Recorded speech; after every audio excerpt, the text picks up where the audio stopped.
channel permissions let you grant other people access to your channel data, tools, and features in YouTube Studio.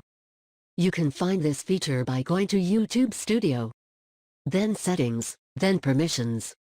From here, click Invite, then enter the email address of the person you want to grant access to.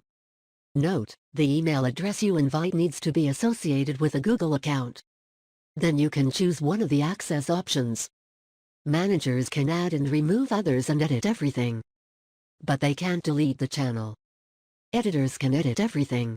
They can't add or remove others or delete the channel.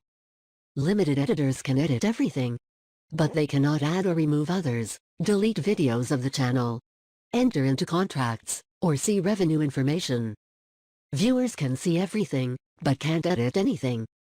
And limited viewers can see everything except revenue data, but they can't edit anything. Once you select your access option, click Done then Save.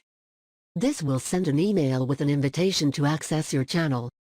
The person you invited will need to accept the invitation to officially gain access. Note that channel permissions does not give access to your Google account, and you can remove their channel access at any time.